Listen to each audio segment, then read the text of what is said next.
Meus amigos, parece que os dias da Saraiva, que já estavam contados, estão cada vez mais próximos de acabar. Provavelmente a gente vai ver em breve a empresa chegando ao fim, desesperada, em pânico para pagar as dívidas. É assim que a Saraiva se encontra nesse momento, desesperada. A empresa está basicamente tentando vender todos os seus ativos, tudo mesmo, desde lojas, domínio de internet, tudo que for possível, para conseguir fechar a conta ali com as despesas financeiras e arcar com esse prejuízo aí. Essa situação difícil da empresa já vem se arrastando há muito tempo mesmo, mas dessa vez parece que a falência decretada é apenas questão de tempo e de pouco tempo. Se você acompanha a Oi BR, por exemplo, e acha que a situação da empresa é difícil, a da Saraiva seria tipo 1000 vezes pior. Semana passada a empresa ainda tentou umas propostas para se recuperar dessa crise absurda que ela vem enfrentando. Na verdade, é praticamente uma sentença de morte a situação da empresa mesmo. A primeira proposta deles é que os credores escolham um deságio de 80% da dívida e o resto do pagamento seja em ações da empresa. A galera não está querendo ações da Saraiva nem de graça, quanto mais como pagamento de dívidas. O nível de desespero está muito grande lá na empresa para saber resolver isso daí. A segunda opção para os credores seria receber o pagamento a partir de 2026 até 2048, mas com um juro de 0,5% ao ano. Se os credores da Saraiva aceitarem, eu gostaria do contato para pegar uma grana emprestada com eles também a 0,5% ao ano. Esse tipo de empréstimo, sim, vale a pena a gente pegar para investir. Aí não dá, né, Saraiva? Aí tá tirando onda com a cara dos credores, não pode. A justiça determinou que a Saraiva apresente em até 30 dias uma nova proposta de como ela pensa em resolver esse filme de terror que ela vem passando. E caso ela não consiga se virar nos 30, se você me permite esse trocadilho horrível, a falência seria decretada de fato.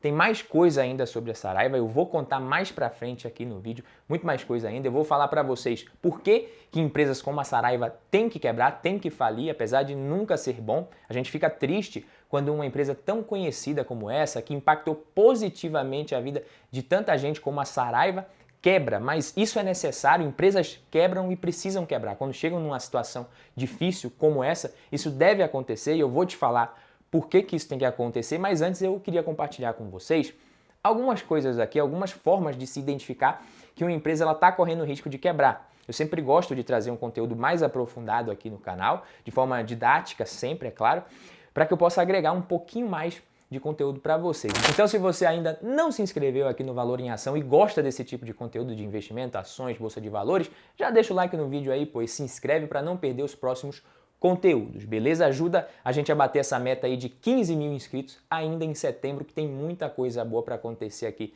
no canal se a gente conseguir bater essa meta. Uma das coisas que você precisa olhar quando você for analisar uma empresa é o endividamento.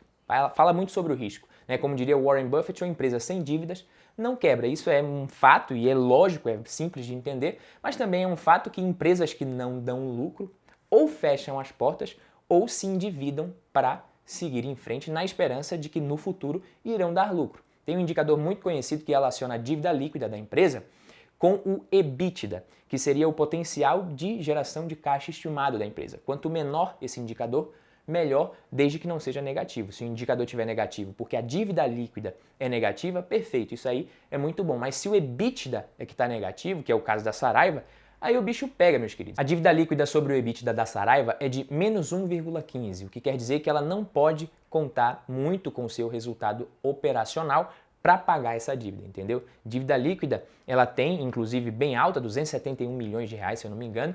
O EBITDA dela, que como eu disse, é que está negativo em 263 milhões, que faz o indicador também ficar negativo. Apenas isso não significa que uma empresa ela vai quebrar. Dependendo do prazo da dívida, da situação do balanço da empresa ali, ela pode, por exemplo, se refinanciar e conseguir mais prazo para sair dessa situação. O problema é quando a coisa está tão feia, tão braba, tão horrível, que a empresa não consegue capital no mercado nem para fazer isso. Aí tem outra coisa que é interessante a gente olhar também, o capital de giro.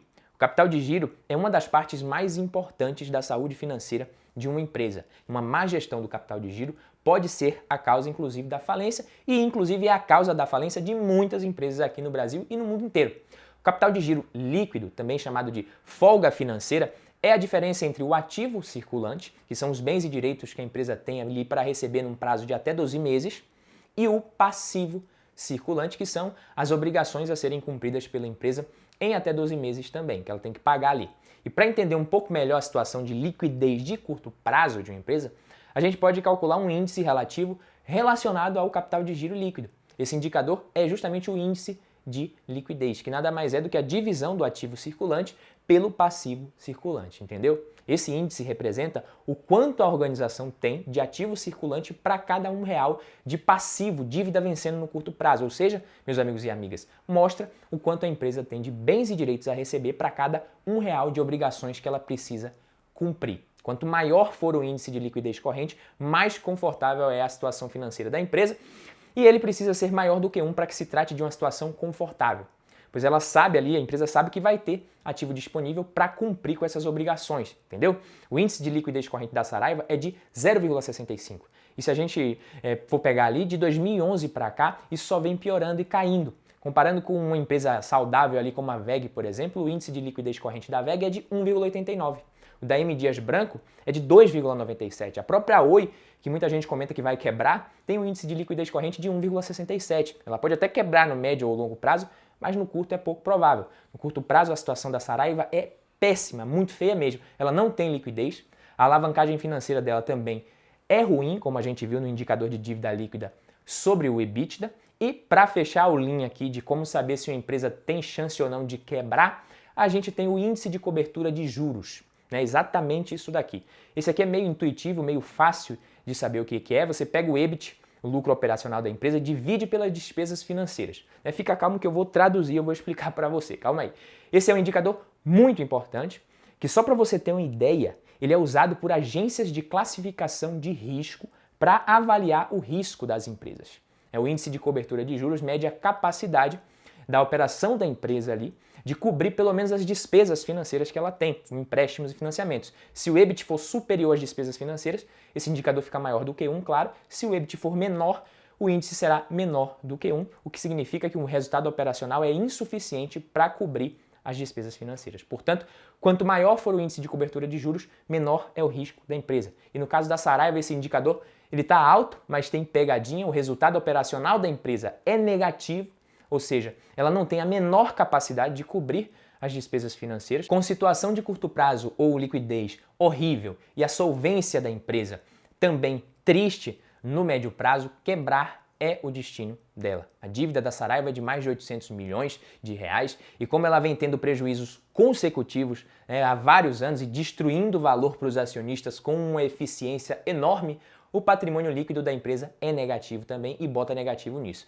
Está em recuperação judicial desde 2018, não conseguiu vender ativos que seriam usados para pagar credores e também para colocar dinheiro no caixa da empresa, como eu mesmo falei para vocês. Apresentou na semana passada uma nova proposta, como eu disse para vocês, de um deságio de 80% na dívida, pagamento do restante em ações da empresa, com a segunda opção de pagar de 2026 a 2048, com um juro pífio de 0,5% ao ano. Isso por quê? Por conta de um dos credores da livraria, a empresa de tecnologia Infosys, questionar o plano de recuperação, a justiça determinou que a Saraiva apresente em até 30 dias uma nova proposta sob pena de ter a falência decretada. A Saraiva até já tinha feito isso, já prevendo o desastre que seria ali a tentativa de venda dos ativos, mas agora ela vai ter que avaliar uma nova mudança. Enquanto isso, a justiça determina que a empresa siga pagando constantemente os 160 mil de créditos trabalhistas que já estavam combinado ali, já tinha sido combinado antes, e é provavelmente que a empresa vai falir mesmo, meus amigos. E por que ela tem que falir, infelizmente? A resposta é simples. A situação da Saraiva não piorou do nada. Ela não saiu do dia para a noite de uma empresa lucrativa para uma máquina de prejuízo. A situação dela é o resultado da acumulação de prejuízos ao longo de muitos anos. E como é que funciona a nossa economia e qualquer economia capitalista? A economia funciona com base no crédito. O crédito é o motor de uma economia. Pessoas compram casas e carros graças ao crédito. Empresas investem e crescem com base no crédito. E a base do crédito é a confiança. Você acha que quem fosse fornecer esse capital aí, quem empresta dinheiro para essas empresas, vai fazer isso se acreditar que vai receber um tombo, um calote, uma bola nas costas? Não empresta, pô. Aí não é empréstimo, mas é doação. Se não existisse crédito, quase todos os componentes e segmentos de uma economia entrariam em recessão absoluta. Seria um colapso em efeito cascata. Quando o crédito fica mais caro, a gente tem recessão Não só aqui, mas no mundo inteiro funciona assim, são ciclos, na verdade. Expansão do crédito, expansão da economia, até que começa a ficar mais arriscado, a galera vai fechando a casinha ali, a gente tem retração do crédito e da economia, as recessões acontecem e por isso dívidas precisam ser honradas para que a confiança seja mantida, pois a confiança é a base do crédito, que é a base de uma economia capitalista. Em situações especiais, é claro que pode caber entre as partes envolvidas uma renegociação, para que a empresa possa se reestruturar e tomar um rumo diferente. Se ela não faz isso e repete sistematicamente o problema, se afundando ainda mais em dívidas, aí não tem jeito, né? Simplesmente ninguém vai se arriscar a topar financiar ou refinanciar uma empresa nessa situação. Ela não vai sair disso sozinha também, muito pelo contrário, vai somente se afundar cada vez mais nesse mesmo problema, cada vez mais endividada. E quanto antes for decretada a falência, melhor para que seja possível minimizar, pelo menos em parte, o prejuízo enorme dos credores. Acionistas minoritários, no caso, pode esquecer, pode ficar tranquilo, na maioria dos casos, e na Saraiva aqui não vai ser diferente, quem possui ações da empresa simplesmente perde tudo e segue a vida, por isso tem que diversificar. E aí, meus amigos, o que vocês acham da situação da Saraiva? Vocês acham que tem jeito, ela vai conseguir sair dessa? Eu acho que não, acho que já era. Vou ficando por aqui. Se gostou do vídeo, não esquece de se inscrever, deixar o like e me encontrar no próximo vídeo. Valeu, papai!